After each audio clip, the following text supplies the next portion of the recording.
Blake, it is so nice to meet you, first of all. But right off the top, I've got a bone to pick with you. Okay. 4 years. 4 years. That's a long time for your fans to wait patiently for an album. What's been the holdup, Blake?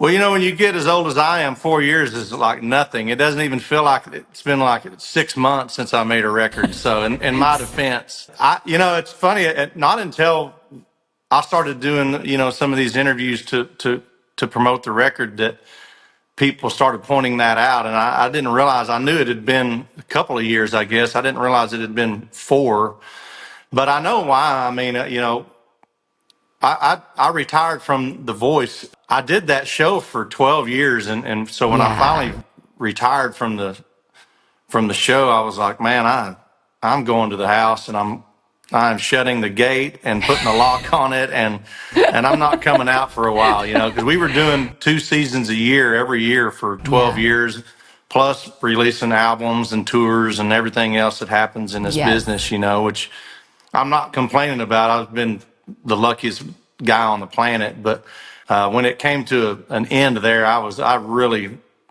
indulged in not doing anything, but I got to tell you, last summer when I got a phone call or a text that Post Malone wanted me to sing a song on his record, and then I obviously was happy to do that, and then the song took off. It really fired me up and got me back in the mode and Nice. And it was what I needed to be like, hey, wake up, you're still a country singer and you got a job to do, so we got back in the studio and put this thing out. You're a country singer for life. You're a country singer for life. You're a legend. You know what I'm saying? Oh my God, thank you. That's sweet. But I will say, I actually really respect that honest answer, because I think so often we think people who are legends and who have all these amazing records and work on these great shows, that they don't need a break. You know what I mean? Like, we're just so used to always seeing you on our screens, always bringing your A game, that people forget that you're also a human who needs sleep, who needs to just take a minute for himself, and his family. So I respect that. So so I forgive you. Okay. I forgive you Thank for God. waiting that Thank long. God. Okay. We started off rough there, Blake, for a second. But listen, you have been busy though, right? You had your Vegas residency, the tour as well. Now this album. First of all, like, when do you sleep? Like, this is like, your life has just been this amazing ride. I try to do things in segments and when I can, and so when we plan these tours, we plan them like a year ahead of time, because if you're going to play an arena somewhere, it takes a year to get one locked down, and and so I'll go, all right, look, for me, there's nothing going on in my life in the month of February and March. Like, those are sucky months for me. It's like still cold and there's nothing to do. That's when I want to go tour. Fill up my February and March with a tour, and that way by April, when it's time to start farming and things that my hobbies, I have time to go do that. So I feel like that's the way to do it. And at this point in my life too, I've decided that I'm never going to let it. I'm never going to chase this thing so hard that I feel like I'm just on the hamster wheel again. There's just, I want to be always excited about what I'm doing in my career. And I think by having some space in between these projects, that's the best way for me to be fired up about when they finally get here, when I'm finally releasing a new album. It's been a long time, I'm super excited about it. I don't feel like it's like, oh my God, now here I'm right back in it again, Well, I'm glad that you did that for yourself too, because you do really sense it in this album. Texas, your debut, such a vibe. It's like, it's almost one of those songs that you just want to keep playing over and over again. You also have since released Let 'Em In Anyways, Stay Country or Die Trying. Love these titles, first of all. But the album title is what gets me. For recreational use only. I mean, we can go a lot of places with that. But the names that I even mentioned, all the songs put together, how do they encompass that very interesting title? Well, I've never taken myself too serious, and I think if people have followed me at all, they know that by now. And so I try to have fun with these album titles. Sometimes I try to be as stupid as I possibly can. And this is definitely an example of that. My man. It's funny. For me, I spend so much time making a record and trying to find the best music I can find and record. But the last thing on my mind is then what to name the album. It's just like I don't know, Yes. name it. Blake Shelton Part 8 or whatever, it is. And they're like, no, we need an album title. People would still buy it. People would still buy it. That's the great thing. Well, I just wanted something that I figured people could remember. And I thought, well, that'll work, for recreational use only. People know not to take me serious, and so you can put this album in, and there's some sad country songs, there's some fun country songs. I think it's got pretty much everything that people have come to expect from a record from me. Hopefully with some new topics and different ways of looking at stuff, Yeah. And I mean, I think it's safe to say it would be a little bit strange if we didn't have Gwen on there with you for at least one song, right? It would be really strange. I think people would start talking. Well, I listen, Sonia, if you had Gwen Stefani in your house and you were making a record, I mean, you would be an idiot not to say, hey, will you please sing one of these songs with me? Especially if I was married to her. That's right. Do you know what I mean? Because we know a happy wife equals happy life. That's you know what I mean? Right. And you seem like a really smart man who knows how to keep his wife happy too. But we were so happy to see that collaboration. And we've obviously seen you guys work together.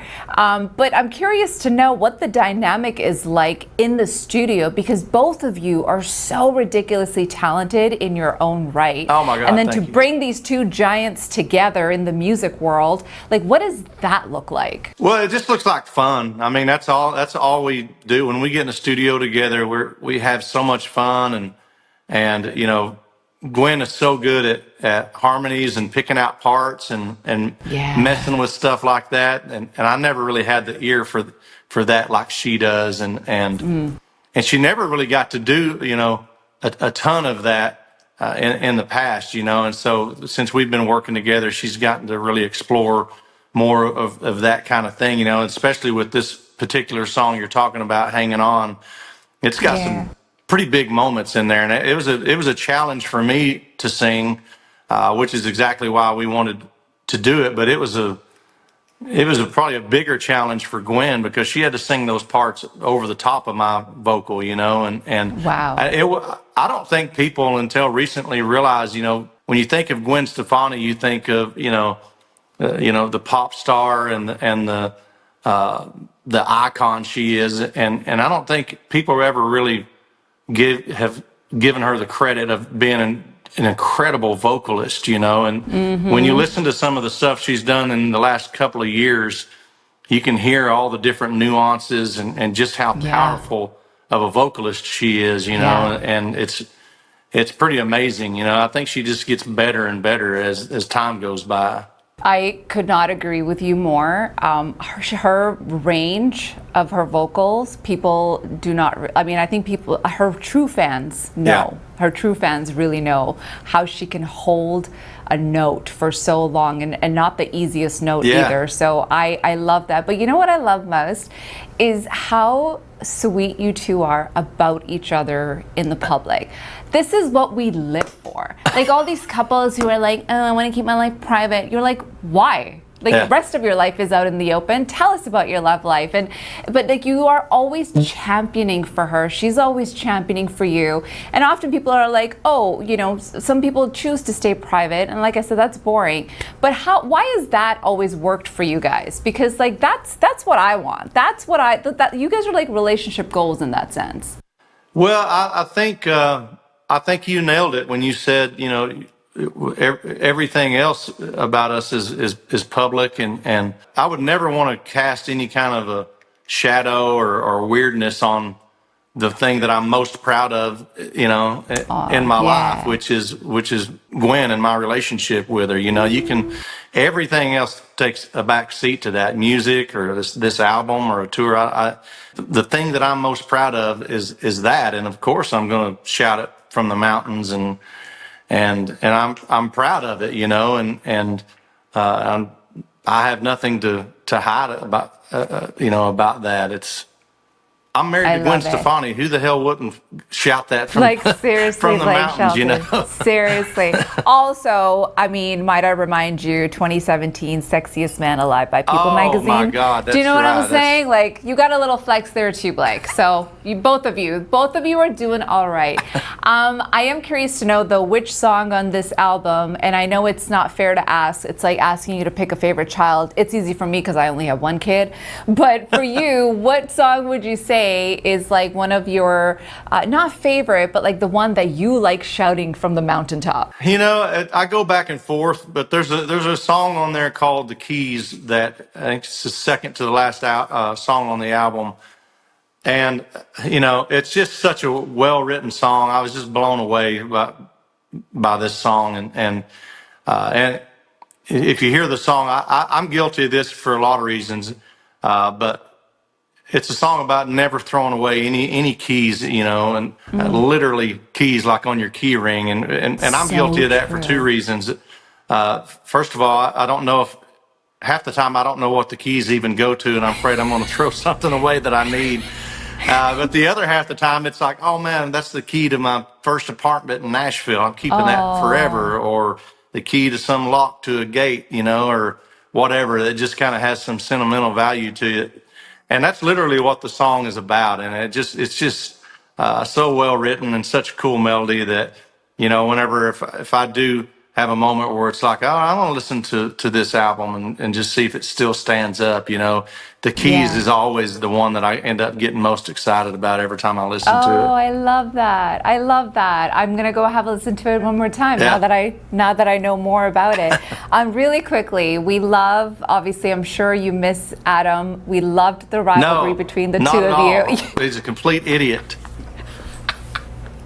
He was on Seth Meyers and he was still taking jabs at you. I mean, like, what is it between you two? How can we settle this? Do you both need to fly to Canada and this is where we settle it?